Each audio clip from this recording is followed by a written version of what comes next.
A day when the Canadian Football League once again recognized the National Day of Truth and Reconciliation in both Ottawa and here in Hamilton. And as far as the game goes, Dwayne, slower start for both offenses, but it was a real spark for the Ticats when they made the change at quarterback, taking out Taylor Powell and putting in Matthew Shiltz. Yeah, and it started off as if it was just going to be a package sort of thing, but then the impact that Matthew Shiltz had on the game led to the Tiger Cats keeping him in the rest of the way. First play he was in, he runs a quarterback draw, takes it for a first down, and really kind of sparked the team, seemed to wake them up a little bit.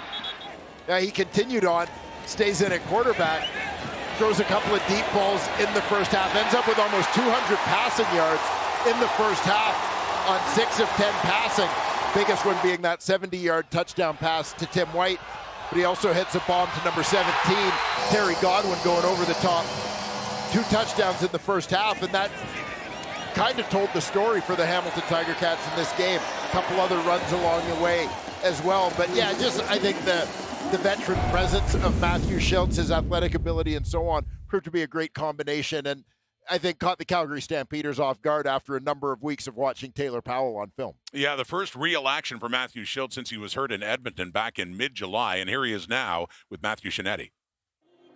Matthew, I'm sure you know there is a history of quarterbacks rotating here in Hamilton. Take us through what the game plan was this week and what you did kind of impact this offense. Yeah, it was just kind of how it always is. You know, backups always prepare like they're going to be playing, and whenever you get your number called, you're expected to go in there and perform. So whenever the opportunity comes, I just try and go out there and play the game, be a team player, and do whatever I can do to win. So I was fortunate we were able to get the win tonight.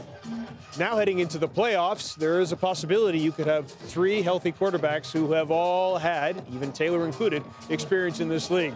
What kind of advantage is that? I mean, I think it's amazing. I don't think a lot of teams in the CFL can say that, especially with 3 quarterbacks playing, winning games, and then a couple quarterbacks with playoff experience. So we're just excited to keep on building on what we did tonight. There's a lot to clean up, but it's definitely good to get the win moving forward.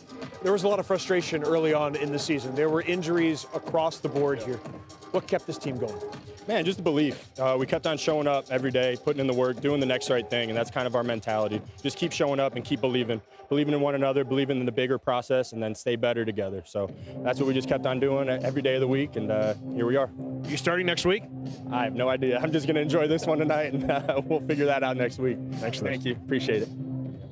Yeah, he did make some big plays, and then late in the game when they were protecting their lead, James Butler, who actually had kind of a quieter first half, they just kept feeding him the ball, and as we've seen him do it before, he really grounded out, nearly had a 100-yard rushing game. Yeah, and I think Butler got stronger as this game went on, and particularly when they really needed him, when they were trying to close it out, get that final field goal to cap things off. But he and that offensive line played physical football. We saw a number of times Butler fighting for extra yards, keeping the legs driving and so on, kind of setting the tone a little bit for this offense, a group for whom I would say it doesn't often come easily, and Butler, the poster boy for that, just kind of demonstrating that hard work and physicality are what they were going to need to get things done. And again, the final drive set up by a Tyreek McAllister, big punt return over midfield, a couple of terrific runs by James Butler that helped them get into field goal range, proved very significant in this game. He had 92 yards on the ground, is now within 58 of another 1,000-yard rushing season, and here he is with Matthew. James, you're headed in the playoffs. What have you seen out of this offense, though, in the last few weeks to get the momentum started to get there?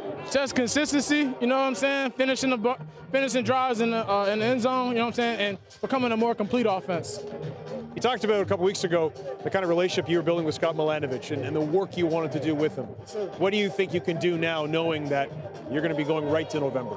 Yes, sir. You know what I'm saying? We punched the ticket, so we're excited. You know, Coach Scott has really gotten us right. We got us all dialed in. We've all bought in, so we're excited.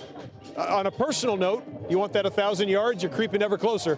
Of course I do. You know, every back wants that rack. So whatever I got to do, you know what I'm saying? But obviously, shout out to guys up front, shout out to receivers, but it'll come and it'll come.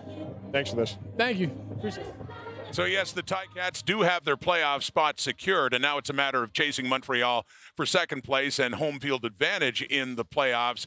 Next week, well, they beat the Stampeders tonight. They have a chance to do Calgary a favor next week, their next game against the Riders at Mosaic. And as for the Stamps, they can just really, all they can do is just wait. They have the bye next week and finish off with 3 games where now they pretty much have to run the table.